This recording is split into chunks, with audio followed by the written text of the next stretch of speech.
He remembers the first time he met Mihiru, when he found her in the park in the rain. They were both holding umbrellas, sitting under the gloomy sky, like two alien worlds that had crossed paths by chance.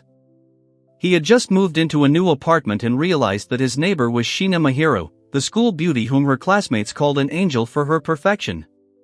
He describes the girl with long, shiny hair as having a chiseled nose, thick eyelashes, large eyes and soft, almost porcelain skin. Meanwhile, Mihiru, with her shining light golden hair, amazed everyone with her modesty, ability to study, and success in sports, leaving no room for criticism. It would seem that living next to such beauty is every guy's dream, but he himself decided to ignore his neighbor, only watching her smile softly among her classmates. He noted that for him she remains just a neighbor, and the opportunity to start a conversation has not yet presented itself when they crossed paths in the school hallway. He then decided to stay away so as not to cause unnecessary problems for the other guys, only noticing her standing alone in the rain with an open umbrella. Under the small drops of rain, the girl quietly held the swing, not waiting for anyone, and the guy thought that if she was in no hurry to go home, it was better not to interfere. He continued walking along the wet street with an umbrella, and someone nearby remarked that strangers should not interfere, while she remained silent, blushing, and avoiding his gaze.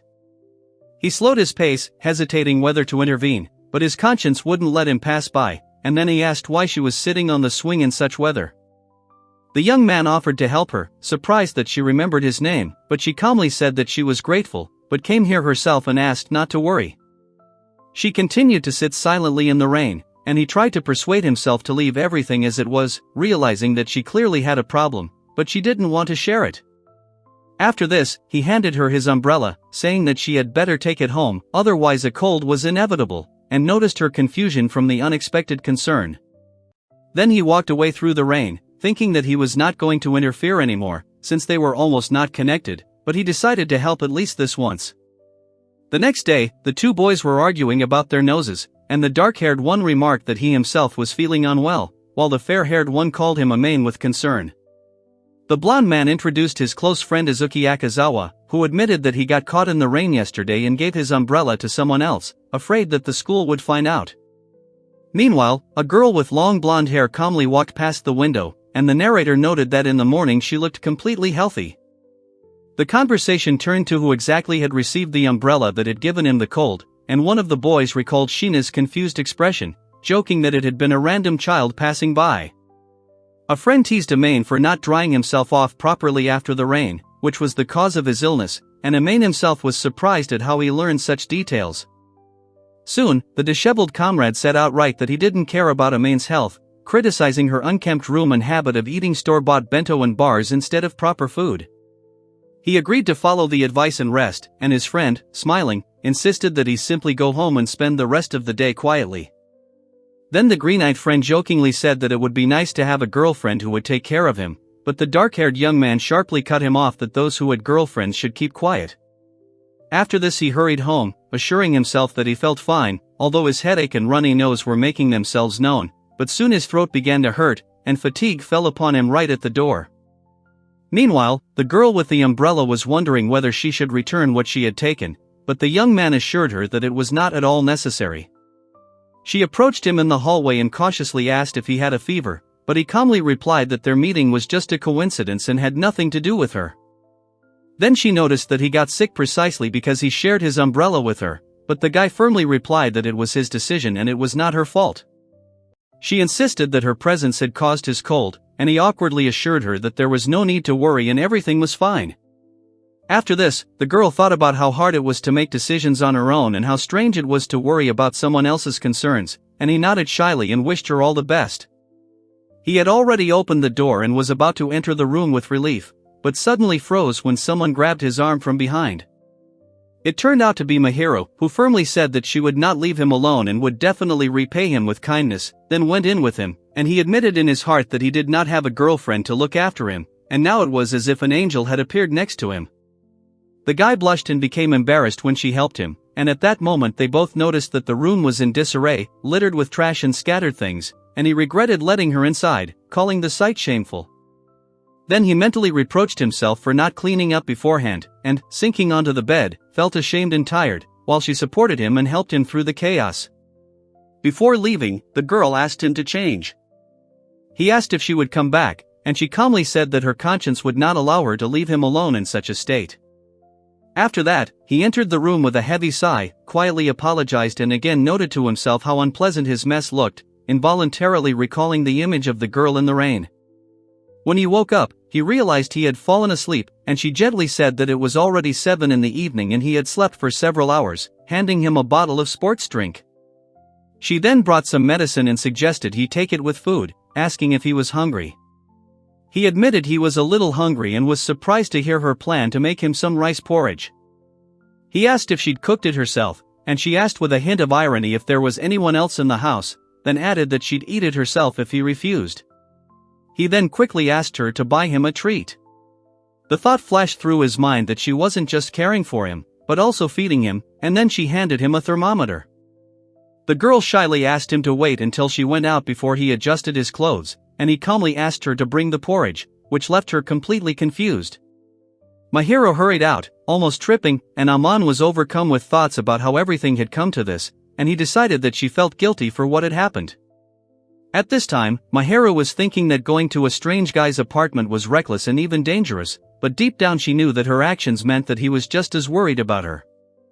He thought that the main thing now was her concern for him, and, sitting quietly on the bed, he heard a knock on the door.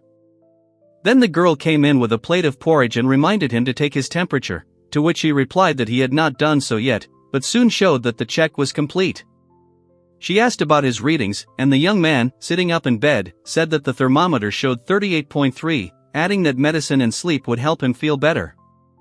Afterwards, she explained that conventional medications only relieve symptoms, and that to recover, it was necessary to rest and allow the immune system to work, while he listened silently, sitting on the bed.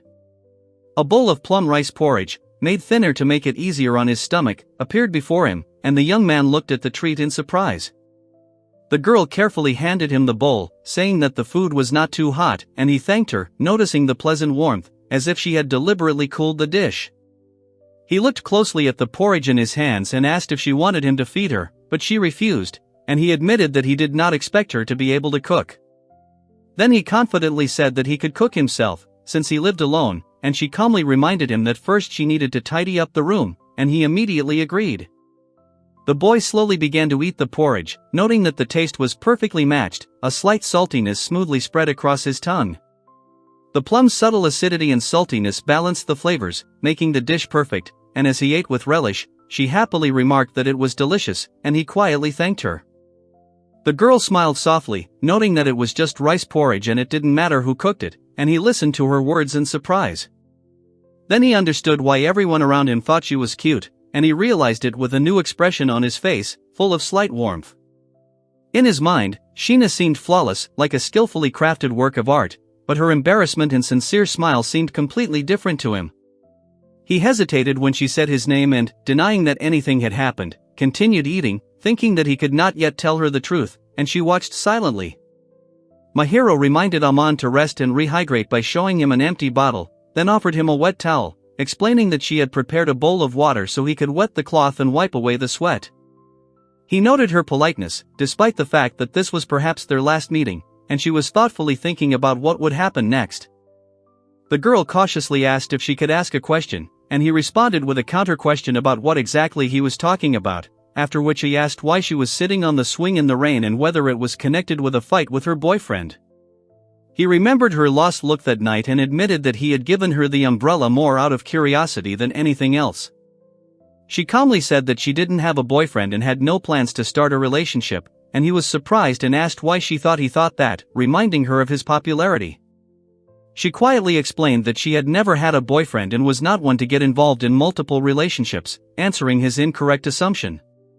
She abruptly rejected his proposal, which made the young man feel as if he had stepped on a mine, and so he quickly apologized, trying to clarify his intentions. Then she softened and apologized for her harshness, and he explained that he just wanted to calm down and did not mean what she understood. After that, he assured her that everything was fine, because he acted of his own free will and did not want her to feel guilty, and she again quietly apologized, saying that he got sick precisely because he was caring for her. The girl quietly promised that she would not bother him anymore, and he explained that, despite her nickname of Angel, he was not courting her at all and the lack of communication did not bother him, then she wondered if he was trying to make her feel obligated. He confidently decided that he had done the right thing, while she silently responded with a displeased look, and then he noted her caution on that rainy day, realizing that such tactics had already worked for her. Soon, another girl happily agreed that pushy guys were indeed annoying, and the guy next to her excitedly exclaimed that he knew all this already. Then he noted with relief that he didn't see any problem with this, and she thought that even the angel adored by everyone was capable of getting angry and feeling hostility. The girl reacted awkwardly to being addressed as an angel, but the guy gently assured her that he would not disturb her more than necessary and chuckled.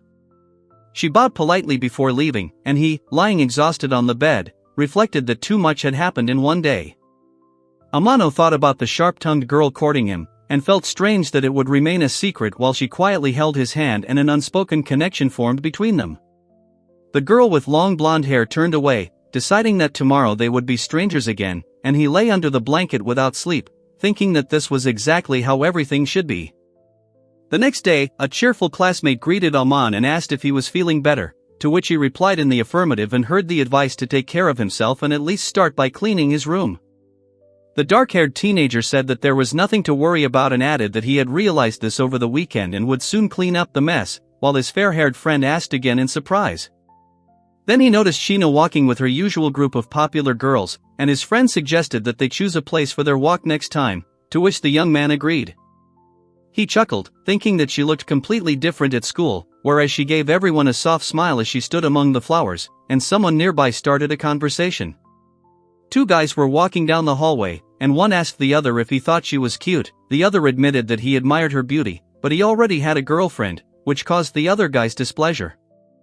He quietly admitted that he found her beautiful but distant, like an unattainable flower, and his friend agreed, adding that he only needed to look at her. Then he remembered how she had once cared for him, but decided that their different worlds could not intersect, and he felt like a complete failure next to such a capable girl. A fair-haired student asked him why he ate only jelly, and he, embarrassed, explained that it quickly replenishes strength, and another girl added that it is enough for a schoolboy.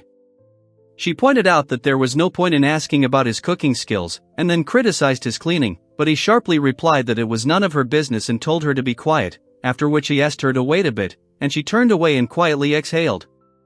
The young man shivered from the cold outside, but suddenly heard a rumble and wondered what was happening, and at that very moment the doorbell rang. She handed him a container with the remains of food and explained what kind of dish it was, and he just looked at her with a questioning expression. He offered to cook something himself, but she insisted that he couldn't live on additives alone and expressed concern for his health, then asked if he had cleaned up yet, and he admitted that he still couldn't move much. The boy clutched the book angrily, thinking that stepping on things like his mother's magazines was dangerous, while the girl noted that clothes were not usually thrown directly on the floor. He politely declined the offered food, explaining that otherwise he would have thrown it away, and she, blushing slightly, was surprised and pleased that he appreciated her home cooking. She firmly asked him to stop calling her that and said that she would not apologize, but he just stood there, holding the thing in his hands, and silently watched. Then he sincerely thanked her and added that she should not worry about the past anymore, and she admitted that she was only concerned about his health, and he understood her sincerity. Later, he was sitting alone on the couch when his mother reminded him to eat right and get his life in order, to which he replied that he would do so. He then picked up a piece of food with his chopsticks and put it into his mouth, after which he was surprised by the taste, clearly amazed by its richness. Amano enjoyed the dish, noting that the chicken was tender and juicy, and that the seasonings beautifully enhanced the flavor of the vegetables. He returned the empty container, saying the food was delicious, and she noticed that he had washed it, praising him for his effort, but he retorted that he was no longer a child. The blonde-haired girl thanked the guy for returning it and handed him something through the door again. He handed her back her container and she explained that it was his lunch for the day, and he asked about allergies and preferences, adding that he felt awkward about repeating favors. The girl with long blonde hair offered extra food, and the boy became concerned about his meager diet and possible rumors if someone from school noticed. He hesitated, holding the box in his hands, and said that he would accept her, but others might misunderstand and think that she had feelings for him. He sharply refused her question, and she looked at him calmly, while he thought that her harshness and concern were dictated more by pity than by affection or joke. He explained that he was only helping because she ate store-bought food herself, noting that her kitchen was barely used and that there were only disposable chopsticks around, and adding that she looked pale, which made her feel uneasy. The girl with long blonde hair said she was leaving and closed the door, and the guy in the hoodie remained inside, quietly holding the box in his hands. He decided to accept the food without further ado, then shook the container and, complaining about the lack of rice, began to eat with chopsticks, feeling a strong desire to satisfy his hunger. While he was eating, she noticed that his face was looking healthier and asked if he had adjusted his diet, and their conversation continued in the spacious dining room. While eating, he remembers with surprise how she always gave him a small dish in exchange for the return container, which gradually improved his eating habits. One guy tells Itsuki that he is a scary person, and Itsuki asks in bewilderment if he hit the mark and clarifies why they think so. The young man admits she was right about correcting his habits, and the girl advises him to pull himself together. Then the other woman asks with a smile if his mother found out about it, and he vehemently denies it. One notices that his friend looks pale, tall, but weak and lacking initiative, and the other responds that he has always had such a face. Amano looks tired and admits that he feels drained, and Mahiru advises her to look more cheerful and take care of her health, but he brushes it off, saying that it is none of her business. She stands quietly, holding a shopping list in her hands, and he thinks with surprise that he did not expect to meet her here, and quietly calls her by name. The guy assures her that he is not stalking her, calling the meeting a coincidence, and she calmly agrees, adding that they simply ended up at the nearest supermarket, where she buys groceries for dinner. In the grocery aisle, a young man asks where to find soy sauce and rice wine, while a girl walks ahead, considering her purchases. He watches her walk with a slight smile, thinking that she looks downright angelic, and then notices the rice wine on the shelf and points it out to her. The guy examines the bottle and realizes it's alcohol, but the girl explains that cooking rice wine contains salt, so it tastes unpleasant, but it's safe to buy even for minors. They notice a sale on bottles, one per hand, and exchange curious glances. Then he decides to take one too, happy with how quickly she understood him, and they stand next to each other in the middle of the drinks aisle. They continue through the store, and he calls her surprisingly thrifty.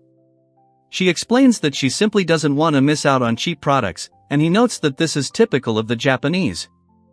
The girl quietly agrees that this is so, because if others support her, then she is obliged to lead a modest lifestyle.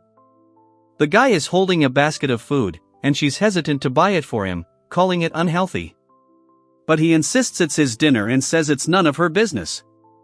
Mahiru carefully places the bottles in her bag, and he wonders if it will be too heavy for her, and realizes that she took extra food precisely because of him. The young man offers to help her carry her bag, adding that it would be nice for her to relax a little, and she replies that she can handle it herself and asks if he is implying that she is unattractive. The boy admits that he is not very good at housekeeping, especially cleaning, and from this point on the story takes on a more serious tone. He thinks about how he can do laundry and cook, even though his food often ends up burnt, then sighs heavily as he looks at the mess in the room and wonders how he can handle cleaning. He feels relieved that the two who had been bothering him before have finally agreed to clean up, and remembers how they said they would wash the sheet and throw out the leftovers right away.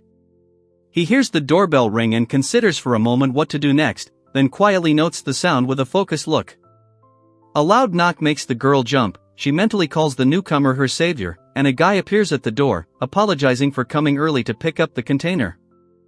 She asks what he's doing, and he nervously replies that he was trying to tidy things up, shaking slightly as he does so. He almost stumbles as he leaves the room, and she remarks that the noise was quite loud, then jokes about how the cleaning hasn't even started.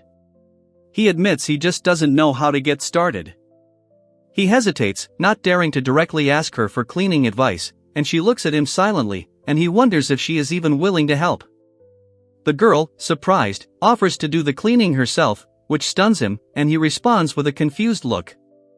She says with obvious displeasure that it is unpleasant to live next to such a slob, then asks whether he thinks the problem will solve itself, and whether he is capable of coping alone without basic housekeeping.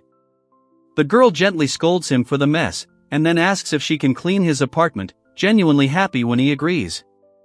She asks him to put away valuables while she prepares to clean, but he assures her he's not worried about that.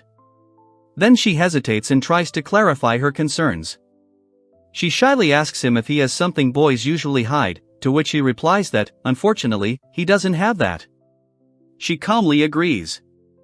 The girl says that she will change her clothes and bring the necessary things, then another reminds that everything must be cleaned thoroughly, and the guy silently enters the room.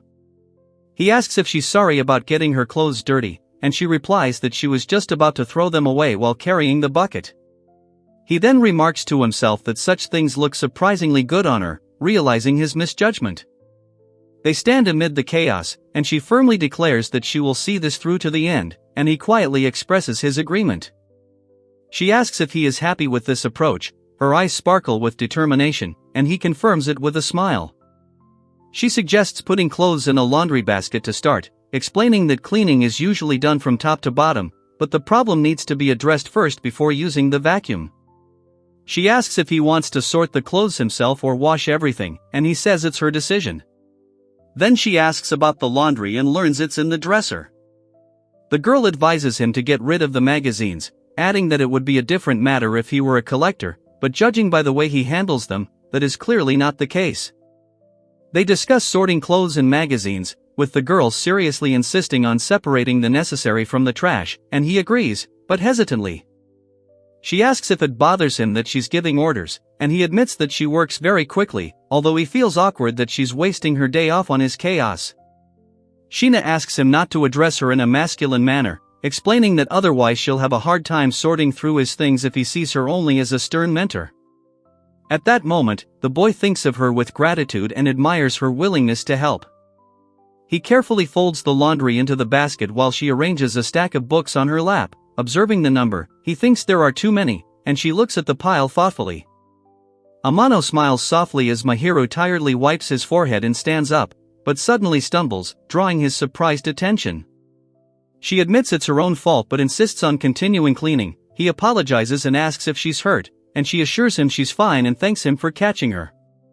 The blonde girl quietly apologizes, while the short-haired neighbor replies that there is no need to apologize and only asks him to be more careful. He feels awkward at her closeness, carefully moves her away, then extends his hand, helping her up, and offers to continue the matter. She thinks to herself about her next steps, and the guy, glancing back, reflects that Sheena is used to the attention of guys and does not attach any importance to it. After a long day, they finish cleaning and are relieved to see that the room is now sparkling clean, even though all the mess took them almost the entire day. He thinks that after so much effort it is wrong to demand dinner at her expense, but she clutches her bag with a heavy sigh, and, meeting their eyes, he expresses his opinion in surprise. She turns around in confusion when he suddenly suggests pizza for dinner, clearly unprepared for the offer. He insists that he is treating her today, since he is usually the one who uses her help, and adds that they can order food if she does not want to go to a restaurant, but she hesitates and replies that she means something else. She explains that she is surprised because she has never ordered pizza before, specifying that it is all connected with the fact that she lives alone, and he is amazed at the very thought. He admits that he often orders it alone, and she suggests that he probably doesn't even dare go to a family cafe alone, after which she admits that she has never been there herself. He says that he goes there alone, and his parents come when they don't want to cook, and then she asks about their habits, hearing in response that a maid cooks at home, which makes him wonder about their wealth. The girl with blonde hair pulled back in a ponytail thinks that given her sophisticated style and quality clothes, such an answer is not at all surprising. She admits with a slight smile that she really does live in abundance, and he becomes tense and silently admits his mistake. Remembering her cold response about her parents, he regrets going too far, while she remarks that it could still be a useful experience, menu in hand. She hands him a list of dishes, asking him to choose for himself, and he notices with a slight sigh her attentive and interested gaze directed at the pages. She points to the dish she has chosen, and he confirms her choice with a smile, checking his phone to order. Sitting quietly, she thinks for a moment, but then takes a slice of pizza and tastes it carefully, savoring the taste with a soft smile. They settle down on the sofa and she eats a piece of food, resembling a small animal, and he laughs and makes fun of her awkward manner, in response to which she slightly angrily remarks that if she behaved normally, it would embarrass him even more. He noticed that this kind of communication was less tiring, and she agreed, admitting that she was already more used to it than in the school setting, while they were sitting next to each other on the couch. They then continued their conversation on the couch, and he admitted that he didn't understand what she was thinking at school, to which she asked if he thought she was uncharacteristic. After that, they sat next to each other again, discussing her schedule and lessons, and he admitted that he still did not understand her inner world, although the girl assured him that she did not want to seem distant at all. He then explained that he found it easier to be around people who expressed their feelings, even if it was rude, than around someone whose emotions were undecipherable, and she listened to his words in silence. He reflected that her behavior might be tiresome, but that was precisely the secret of her success, while she quietly doubted whether it was good, adding that she had been behaving like this since childhood. He soon realized that she had been playing the role of the ideal child since an early age and was forced to maintain this mask constantly, not allowing herself to weaken. The girl looked at him in surprise when he calmly remarked that it was great to have a place to relax and offered to keep her company. A little later, the fair-haired friend noted with surprise that the room had become surprisingly clean, while the dark-haired guy stood behind him in silence. One of them recalled that after the last cleaning, the mess returned the very next day, but the other confidently stated that he had been keeping things tidy for 2 weeks now and that this was his new record. Then the man sitting on the sofa praised his friend for the order he had brought into the room and advised him to get used to putting things away right away, but he asked in response if he was impersonating his mother. The boy jokingly asked his son to clean the room, and the other chuckled and noted that his mother's imitation was so realistic that it was even scary. After that, they started talking about mothers. One admitted that he envied the caring nature of another man's mother, and the other complained that his mother seemed cold and too intrusive because of his sloppiness. He remembered that before the move, his mother gave him a lot of advice, and sometimes even visited him unexpectedly to check how he was living. Two friends were sitting on the couch, discussing how love can be a burden. One waved his hand and said that the other would realize its value later, after which he laughed and mentioned she. Then the conversation turned to problems with his father and girlfriend. One hinted that his friend might even run away from home, but he calmly stated that he could handle it himself, rejecting the advice. The brown-haired guy confidently noted that everything would be fine, while the dark-haired one warned about the risk of being left without healing items during their game. He was pondering the difficulties of not leveling up, while the other two sitting nearby turned warily at the ringing sound. The dark-haired man thought about the visit with unease, but decided to open the door while his friend assumed it was a neighbor. Then he quietly closed the entrance. The girl asked if Itsuki was home, and he gestured to keep quiet and reminded her that he was indeed there. Then he explained that a friend had come to see him, and she nodded understandingly and handed over the container, noting that today's dish was Odin. The guy thanked her for everything she did, but added that he didn't have time to express it properly. She then replied that she wasn't expecting words of gratitude. He jokingly asked if he should kneel and thank her, but she firmly refused. Afterwards, he thanked her for her constant help, and she politely apologized, saying she couldn't stay late when his friend was around. He promised not to tell Itsuki anything. Then he added that even if he had told them, they still wouldn't have believed him, and she quietly agreed with a short answer. Then the guy asked her why she kept sharing food, since it took effort and was expensive, and she looked at him with a curious expression. They started talking about cooking. The girl explained that she loves to treat others and that it's easier to cook for two than for one, and he confirmed that he also enjoys this activity. He clarified the reason for her concern, and she admitted that she was embarrassed by his lifestyle, so she decided to intervene, emphasizing that she did it more for her own satisfaction.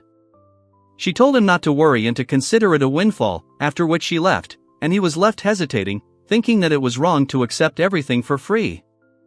Upon returning, the dark-haired man explained to his friends that the neighbor had shared the food, and then warned them not to continue the game without him, putting the container in the refrigerator.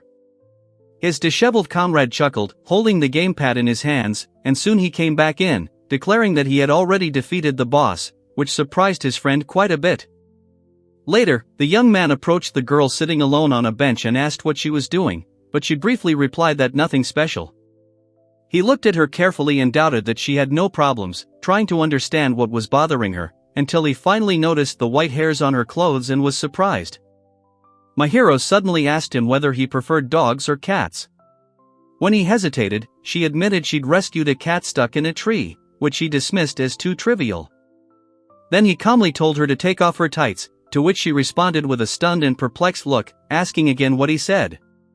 The girl handed him her jacket and asked him to turn away to change, explaining that the injury needed to be cooled and a compress applied. Sitting on the bench, she asked how he knew about her dislocation, while holding her leg anxiously. He noticed her moccasin had been removed and her swollen ankle, teased her about the banal incident with saving a cat and asked her not to get up, to which she ordered her to shut up. He advised that the swelling was not too serious, but that unnecessary movements could make it worse, and suggested ice and a compress, urging her to take care of her leg. The girl quietly thanked him, remaining barefoot on the bench, and he gently replied that she did not owe him anything and next time she should ask for help. She assured him that she would never allow herself to be rude to the person who was helping her, while he carefully prepared to apply a compress to her knee. The guy admitted he wasn't a talented culinary artist, but he knew how to deal with minor injuries, and she praised his unexpected skill. Afterward, they shook hands. The young man awkwardly explained that her legs were bare and that she couldn't put on tights with the compress, but she just looked at him in bewilderment, asking a silent question. He then suggested that she put on her jacket, adding that it would be less awkward if he carried her in his arms, but she calmly asked if there was another option. After this, he clarified that she had sprained her ankle and needed to rest, but assured her that his legs were fine and he could carry her himself, which greatly surprised his interlocutor. He added that he could carry her from either side, but she hesitated, doubting his strength, and then he suggested that she put on the hood and take the backpack to feel more at ease. The girl apologized quietly, hugging her knees, and he gently reassured her, saying it was nothing, after which she hesitantly placed her hand on his shoulder as he knelt down. The young man noted to himself that she was indeed light, and wondered if she ate properly herself, since she so persistently reminded him to eat properly. Meanwhile, she gently pressed herself against him, causing him to blush, catching her light scent, but still hurried them home, continuing to carry her on his back. When they reached his door, he insisted that she rest rather than cook dinner, offering nutritional supplements as a substitute, but she politely declined. Then the girl thanked him for his help, and he replied that he did it of his own free will and wished her to take care of herself. On Monday, a boy made fun of another on the school playground for wearing shorts all year round, but the other boy explained that he had simply forgotten his pants and received a playful slap on the back of the head. The young man remembered that he had lent Sheen something last Saturday, and now he felt awkward because he couldn't tell Itsuki about it. At this time, two people were encouraging Katawaki, and he confidently jumped over the bar, after which he caught his breath with a smile, satisfied with the result. The disheveled fellow remarked that he had no business with the other, the latter was indifferent, and the third noted that Yuta was still just as popular. Yuta emerged as the school's favorite, excelling in academics and sports, and winning the admiration of girls, although his classmates admitted that they rarely interacted with him. One of the boys shouted at Katawaki-kun, who smiled and admitted that he was jealous, but the other just laughed and said that it was his style not to be jealous. The young man gave everyone a bright smile, which made a group of girls scream in delight, and three friends behind him admitted that they themselves did not know how to smile like that. Then the boy remembered that their school was full of ridiculous nicknames, and the two people standing next to him agreed that Prince was the perfect name for this athletic handsome guy. He glanced to the side, wondering if their angel had rested, and noticed her sitting off to the side, out of uniform, not participating in the lesson. Several of the boys argued animatedly over who among them was receiving her smile, while others thought them foolish. Then the whole group rushed forward, deciding not to give the prince any attention. Meanwhile, the two walked side by side, one claimed that he didn't care, and the other hinted that it was worth making an effort to study, since the angel herself provided the motivation. One of the boys laughed and said that he realized that his friend was indifferent to girls, but soon both agreed that having a girlfriend was still wonderful, discussing it on the roof of the school. Meanwhile, she thanked him for his help the other day and returned the hoodie and pants in a bag, standing by the window with a calm expression on her face. He then asked how she was feeling and noted that the pain had almost gone away, and she thought that she should refrain from exercising until she was fully recovered, after which he noted with relief that she had indeed missed gym class. Later, the young man remarked on how popular this angel was, admiring her ability to charm guys with just one look, but she asked him to stop calling her that and wondered if it was worth celebrating at all. The two then discussed how the girls squealed with delight when Katawaki simply waved, and one explained that a beautiful woman's smile alone makes anyone show their best side. She was soon asked if she was interested in Katawaki's popularity, but she calmly replied that they were from different classes and she didn't care, and the interlocutor was surprised by her directness. After this, she herself asked if it was strange that he had not yet become interested in her, since she was well aware of her attractiveness and her efforts to maintain her image, and he only acknowledged her prettiness. She continued to stand by the window in silence, while someone nearby noted that her slender figure was the result of considerable effort, and not just luck. He then suggested that she was embarrassed to accept compliments, but the girl replied that it would be wrong to deny them, and he laughed when he heard such an answer. Later, he looked at the food with admiration and admitted that it looked amazing, to which she replied that it was because he cared about it. After this, the young man admitted that he would like to try this dish freshly prepared one day, since it is also delicious cold, but it would be better warm. The girl only puffed out her cheeks, slightly offended. She sat silently to the side, and he approached with a questioning look, and then she hesitantly wondered if she was in a bad mood before mentioning his share. The girl explained that his share of the food costs could be covered by her cooking in his kitchen, which caused him surprise and slight confusion. Later, she noticed a cat stuck in a tree and, alarmed, realized that she couldn't reach it herself, wondering what to do next. She sincerely wished for the animal to come closer, and suddenly realized what exactly was happening, a joyful thought dawning on her. Then she tried calling the cat with a soft nyan, but felt awkward and decided to choose another method when the animal was safe. Meanwhile, having injured her leg, Miharu allowed him to apply a cold compress and bandage her leg, calmly watching his actions. He appeared absent-minded and seemingly indifferent to those around him, but showed amazing skill despite his carelessness. The girl with long blonde hair thought the guy was quite strange, and when he asked what was wrong, she sheepishly replied that nothing. He ended up holding a bag of groceries, and she suggested that if she cooked at his house, it could be considered her contribution to their shared food expenses. She asked if it was dangerous for him to be in the man's house, to which the young man replied that he had already received more from her than he deserved, and therefore it was not at all necessary. Then she grabbed his hand tightly and warned that she would crush him physically if he tried to joke, and he awkwardly admitted that he felt uncomfortable and would never risk ruining his reputation. After that, she quietly admitted that she didn't consider herself his type, and he just listened in surprise and then smiled softly to himself. He asked what would happen if she was still his type, and was told that he would continue to pester her, but in that case she would never get involved in a relationship with him. Then he set the conditions for cooking together, split the cost of food equally, divide the shopping and cleaning between them, and if someone couldn't cook, give notice a day in advance. The young man in the hoodie agreed to compensate her for her work, feeling guilty for wasting his time, but she calmly said that she did not mind and asked if this suited him.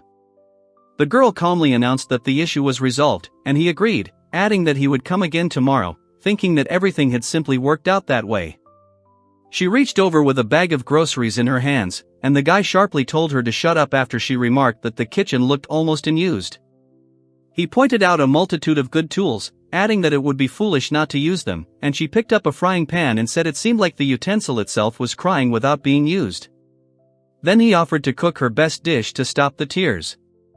She asked about the spices, and he proudly showed off a collection of unopened jars, although he admitted that it was nothing to be proud of. Miharu thought about the seasonings and asked if she could choose the dish herself today, and Amano assured her that he was not picky and didn't care as long as it was edible. She announced that she would start cooking, holding a knife, and he said that he could wait in the living room or bedroom, since he was unable to help anyway.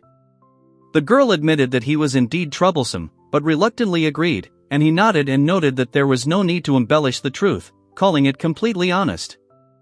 She washed the vegetables thoroughly under running water, then stirred the pot on the stove and, wiping her forehead, sighed with relief as steam rose above her. He felt like he had a wife nearby, and he was touched that a sweet girl was cooking for him, although he himself was not sure if he wanted to treat Sheena that way. He responded to her question about his strange thoughts sharply and defensively, and she watched silently from behind, making him think that she had amazing insight. There was steaming food on the table, and the guy delightedly admitted that everything looked delicious, and the girl quietly sighed with relief, happy with his reaction. They sat down at the table and she reminded them that they should eat before it got cold, and he thought how close they were, folding his palms and saying that it was time to begin the meal. He sniffed the hot soup carefully and sipped it, steaming as she watched him silently from the doorway, feeling her heart beat faster. He usually complimented her cooking, but he still felt nervous saying it out loud after a tasting while she sat calmly at the table eating next to him. He held the miso soup in his hands, noting the balanced saltiness and aroma of the miso and dashi as they softly unfolded in his mouth, and listened thoughtfully to the taste. The omelette was slightly sweet and perfectly cooked, and the fish had a harmonious flavor and a pleasant texture, perfectly suited to his preferences. During the meal, he thought that the food was even tastier than what his mother cooked, and the girl opposite him was watching him closely from the table in the kitchen. She noticed that he was enjoying the dish, and he acknowledged that it was all about its excellent taste, showing genuine respect for the food. She remained silent, watching him eat, and then he asked in bewilderment whether it wasn't better to honestly say that the food was delicious than to sit with a blank expression on his face. At the table, she softly called his name, and he quickly denied having a problem, dropping his chopsticks and thinking he couldn't admit that he had simply been staring at her smile. He thanked her for the food and admitted that she cooked better than his mother, and she quietly replied that she was glad he liked it. He calmly said that there were no problems and the dinner was excellent, and she asked if the criticism bothered him, to which he assured her that everything was fine. He thought he was incredibly lucky to be able to eat like that every day, and she calmly noted that it all depended on whether anyone had other things to do. He asked if it was true that he could see her every day, and the girl replied that otherwise she would not have suggested it herself, and he admitted that he was afraid of burdening her, even considering the shared expenses. She questioned whether it was okay to cook for someone she didn't even love, and he replied that he was only doing it because she was neglecting her own health. He hesitated, but she calmly said that she enjoyed cooking and was pleased to see his gratitude, and he sheepishly begged her not to give it up despite her suggestion. She laughed softly and asked him to continue enjoying her food, and he looked at her with a silent but insistent gaze. They sat in silence at the table, and he wondered how long these days would last, but she assured him that nothing would change, which made him laugh and ask what made her so happy. Then they argued about his studies. He insisted that he studied every day, even though he lived in disarray, and she accused him of neglecting his studies for the sake of flirting. At school, a guy smirked and told his friend that girls were good and advised him to get a girlfriend, but the friend asked what to do next if she appeared. The first one suggested a double date, but the second one refused, saying that it would offend his girlfriend and ruin the relationship, and then confidently added that there was no chance. The dark-haired guy dismissively dismissed the idea of trimming his bangs, saying that he didn't need a girl who only cared about her appearance, and his fair-haired friend cheerfully gave him advice. He stated that he was not going to look for a girlfriend, since it would only bring extra trouble in his current circumstances, but his friend insisted that this was how they would get to know each other better. He complained that Chitosa's friends were too loud and pushy, and she teased him about being so gloomy while her friends cheered excitedly nearby. One guy smirked and said that everything would change if he met someone truly close, but the interlocutor firmly denied it, assuring that the girls loved him themselves, which meant this would never happen. A cheerful classmate suggested that they all go home, and Amain smiled softly, while someone nearby asked if he had a girlfriend, and another added that without her, there would be no one to look after him. The boy slumped on his desk, exhausted beyond belief, and a classmate teased him about his lack of stamina, after which he quietly noted to himself how tiring it was to get involved in other people's affairs. After he finished washing, the young man asked her what she was doing and was told she was checking her answers, admitting she wasn't averse to studying. He then remarked that with no mistakes, it was logical to expect full marks. She said that she had already completed all of this year's courses and now all that remained was to review the material, to which he acknowledged her diligence, while feeling some pressure from her words. He awkwardly admitted that maintaining his grades was necessary for an independent life, while recalling names from the rankings and noting that his interlocutor was in the top 30. They sat next to each other, and he admitted that he himself was just learning to avoid problems by giving in to her indiligence, and she silently decided to make every effort, expressing determination. The guy noticed that the girl seemed to be holding back some internal pain, probably related to her family, and thought that it would be better for outsiders not to interfere, since he, too, had topics that he preferred to avoid. As he was about to leave, he noticed his student ID card forgotten on the table and realized that it belonged to her. He returned the lost item after hearing her apology for the inconvenience, after which they wished each other goodnight. As he left, he noticed that her birthday was in 4 days, and thought about it. At dinner, he turned to Sheena, asking if she wanted anything, and she stopped at the door in surprise. He nodded quietly and explained that he wanted to give her something as a thank you for her constant care, and she asked why he suddenly had such an idea. The girl thoughtfully listed the options and finally named a whetstone, while the guy followed her words with noticeable excitement. He asked her in confusion what the gift meant, and she explained that she already had one but needed a sleeker one, which made him doubt that she was really an ordinary high school student. The young man asked why she didn't buy a whetstone herself, but she explained that she would rarely use it and it was expensive, again emphasizing that she was not like all her peers. He sheepishly admitted that he didn't understand her desires at all, and she calmly replied that she rarely heard such words and asked why he was proud of it. He asked what Itsuki usually gave Chitose for her birthday, while his classmates chatted animatedly in the hallway behind him. The guy sheepishly admitted that he was looking for gift ideas for his girlfriend, and his energetic friend noted that it's best to give something that the person truly wants. Akaza advised Imane to regularly ask about her preferences, as this is the foundation of a good relationship. He was worried that he didn't know her desires. Then his friend suggested safer options, like accessories. The dark-haired guy suggested giving her hand cream, explaining its practicality and versatility, adding that no girl would refuse it, but the other guy replied that he was too knowledgeable about such things. The guy thoughtfully considered the hand cream option, calling it not bad, while his friend suggested asking Chitose for advice and teased him, lightly clapping him on the shoulder. He noticed her reading calmly again and wondered if it wouldn't be better to give her the gift right now rather than put it off. Mahira held the gift in bewilderment, and Amon asked if it was her birthday, explaining that he found out about it from her student ID, surprising the girl with his attentiveness. The girl quietly explained that she did not celebrate her birthday, clutching the box in her hands, while the young man noted her strange calm and decided that she ignored this day because it was unpleasant to her. The guy expressed his gratitude by handing her the gift, and she asked with slight excitement if she could open it, and he shyly agreed. Opening the box, she saw hand cream and looked surprised until he explained that it was to protect her skin from dryness due to household chores, apologizing for such a modest selection. He added sheepishly that there was a small bonus in there and hoped that she would only notice it at home, and she looked curiously at the neatly wrapped package. When she found the teddy bear, the girl asked him if it was really a toy, and he hesitated, trying to figure out if she was hinting at something cute. A friend suggested that cute gifts are always appropriate, because girls love such things at any age, and the guy next to her listened attentively. He was unsure whether a stuffed animal was suitable for a high school student, but she enthusiastically assured him that it was a great choice and there was nothing to worry about. The guy hesitantly asked her to trust him, remembering how the gift seemed suitable for the girl, but did not notice any reaction from her. She sharply denied other people's suspicions, tightly clutching the teddy bear in her arms, and he looked at her in surprise and reassured her that he knew she would not have done such a thing.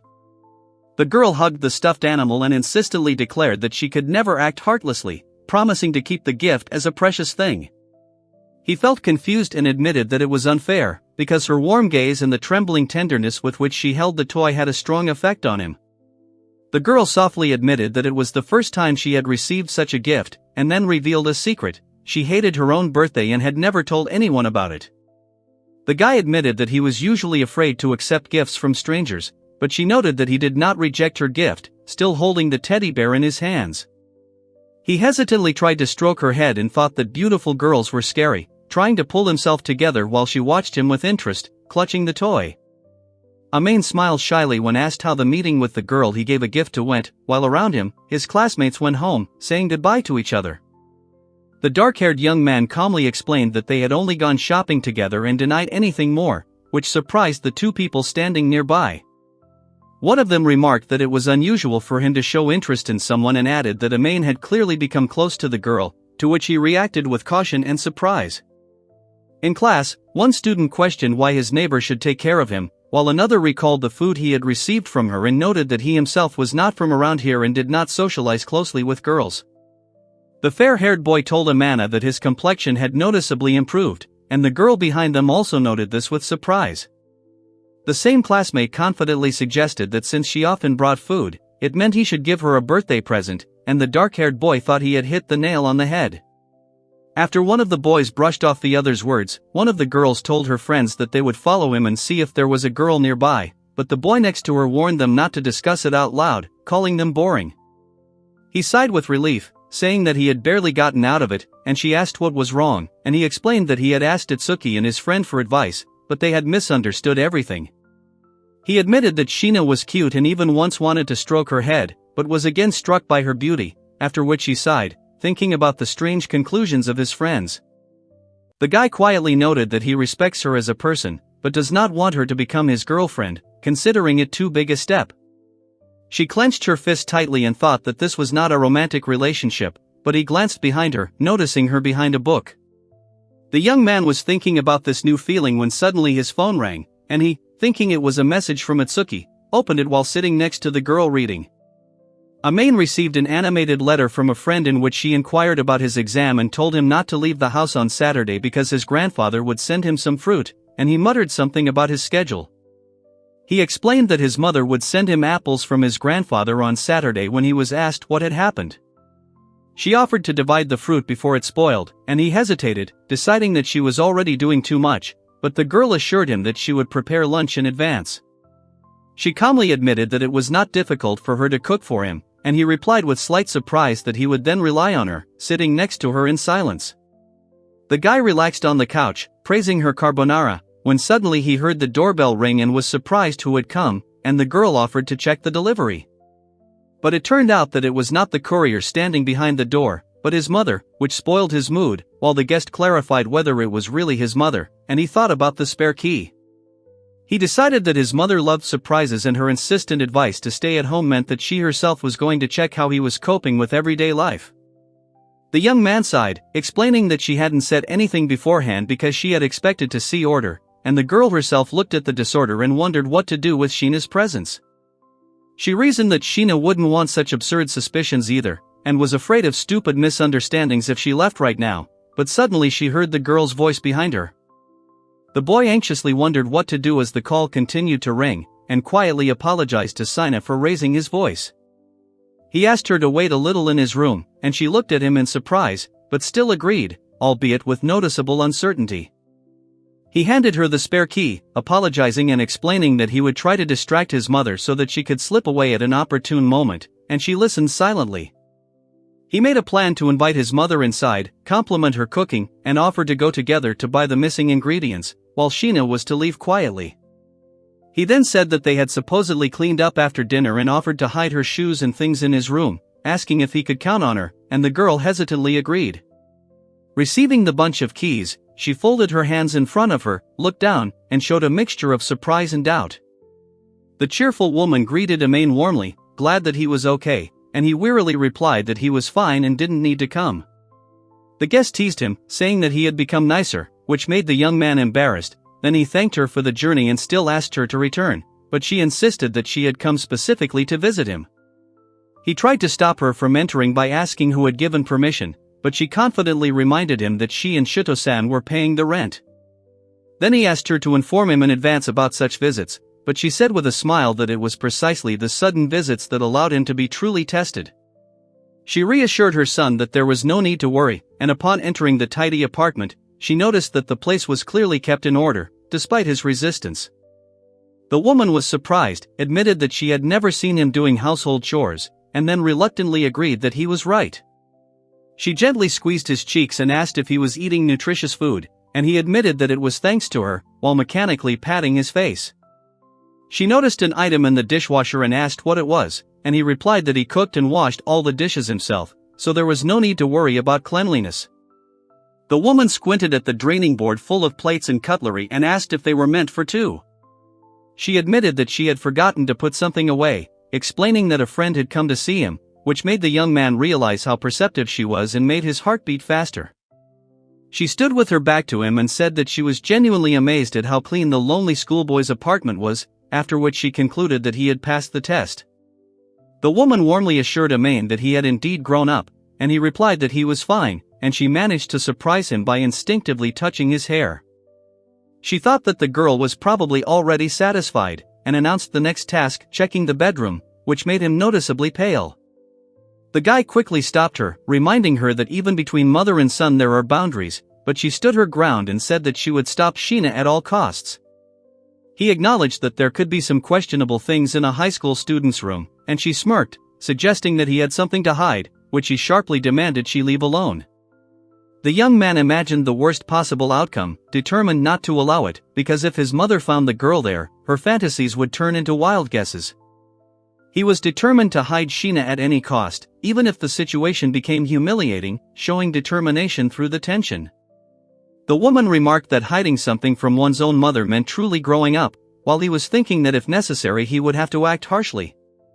The girl called Amain, and he nervously asked what she was hiding, but, receiving no answer, there was silence, broken by her soft smile and words about how she understood his plan.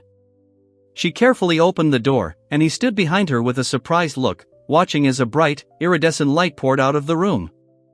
The girl exclaimed happily, praising Amain's supposed friend, but he denied it, while his mother jokingly claimed that he had grown up, and another guest laughed, noticing that he was hiding her in the room. He admitted that he usually doesn't like it when strangers enter his space, but his interlocutor objected that if he hadn't received her, he wouldn't have hidden her in the living room. Thinking about what had happened, he admitted to himself that he didn't really mind her presence, and she, slightly embarrassed, hugged her knees and quietly admitted that she even liked it. She was described as being extremely straightforward, not always able to be honest with herself, and at the same time a little aloof but caring, yet still capable of being embarrassed, like a typical schoolgirl. She showed a rare, soft smile, and he looked at her thoughtfully, pondering something unspoken. The girl with long blonde hair hugged a pillow, and someone noted her vulnerable charm, which made one want to support her, and she quietly muttered something under her breath. He insisted that they were just friends and that she thought the same, but his interlocutor teased him slightly, saying that he still had a lot to learn about the girl's heart. He sighed heavily, racking his brains over how to convince her, while she was thinking about it, and next to her another one confidently said that girls do not accept invitations from those they don't like. The girl sleepily rubbed her eyes, sitting on the floor with a pillow in her hands, and he, looking at her, only sighed and gently reminded her that she had just woken up. He asked her to help correct the misunderstanding, looking serious, and she smiled cheerfully, and another interlocutor asked with interest the name of the imaginary girl. The dark-haired girl timidly introduced herself as Shina Mahiro, and in response, her interlocutor animatedly remarked that it was a cute name and called her Mahiro-chan. The woman introduced herself as Shihoko and asked to be addressed by her first name, while the other shook hands enthusiastically, while the young man declined, asking for help. Amain nervously called out to his mother, quickly corrected himself, and she responded softly, while his father watched silently. Then his mother smiled encouragingly, supporting her son. The girl hesitantly tried to explain herself, but the two people in the background said they didn't understand which Fujimiya they were talking about, and she was left confused. She admitted that she and Koan were not in that kind of relationship at all, and the two adults listened to her with soft and understanding smiles. Mahiro asked excitedly if she was bothering him and quickly began to make excuses, while Amano nervously denied it and Yuta silently watched nearby. The girl with long, blonde hair explained that their relationship was limited to sharing meals, as Amain couldn't cook or handle household chores, while the dark-haired woman imagined her as a caring wife. She anxiously hoped for support, despite his character, but he advised her not to count on it, because her mother, when carried away, does not listen to anyone, which made the girl gasp in disbelief. Words of surprise and admiration were exchanged. The interlocutor admitted that she was amazed at how he managed to attract such a beauty, adding that her mother was also in great shock. Mahiro was asked if Amain was living well, and she hesitated, explaining that at least he had not yet gone to the afterlife, which meant he had difficulty answering. The young man noticed that the house was initially littered with dirt, but she calmly retorted that everything was now cleaned up and there was no need to make a big deal out of it. She smiled softly, explaining that she was helping with the cleaning, and he awkwardly admitted that he was grateful for both the food and the cleanliness. The girl noted with a hint of mockery that Amain was constantly shifting chores onto Mahiro, calling him hopeless, and then asked if they lived together. He quickly and loudly denied it, insisting she was just a neighbor. He objected to their meeting being called fateful, while his interlocutor joyfully emphasized that he was lucky to be under the care of such a kind girl. The two girls looked at each other and whispered that Amain, although not the most talkative and outspoken, was still a sincere gentleman and a good match.